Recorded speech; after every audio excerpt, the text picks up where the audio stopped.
तो गाइस हमारे यहाँ तो बारिश हो रहा है और आपके यहाँ सारा जो पीछे देख रहा है मैं सब पानी लगा, मेरा खेत पूरा बुड़ गया है पूरा।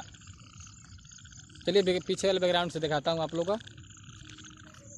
इतना बारिश हुआ है, मेरे तरफ बाढ़ आ गया, बाढ़। सिर्फ मैं पूरा ये देख रहे हैं मैं पानी है पानी। अब फिर आने वाला है बारिश, फिर आने वाला बारिश है। इसी गांव में मैं रहता हूँ पूरा, मगर अभी बारिश नहीं हो रहा है गाइस। 2 मिनट बाद आएगा, फिर हो सकता है। सो गाइस ये सब बुनी के मजा ले रहे हैं। देखो सब लंगे घूम रहे, लंगे। तू भी कुछ बोल, साला कुछ बोले ही नहीं। देखिए सब ये सब मैं गांव के लफंगे है साले। तू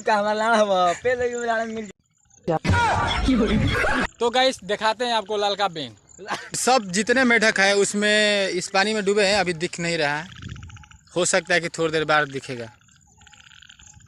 मैं इसी गांव में रहते हैं। चलिए हम दिखाते हैं अपना घर कैसा लगता है मेरा। तो मेरा यही घर है, मैं इसी में रहता हूँ।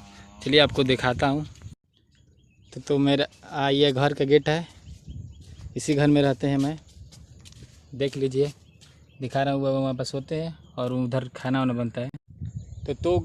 तो गाइस इस गरीब के थोड़ा भी मेहनत सपोर्ट और कर दीजिए और लाइक और शेयर करना ना भूलें। और वीडियो हमारा अच्छा लगे तो सब्सक्राइब ना भूलिएगा।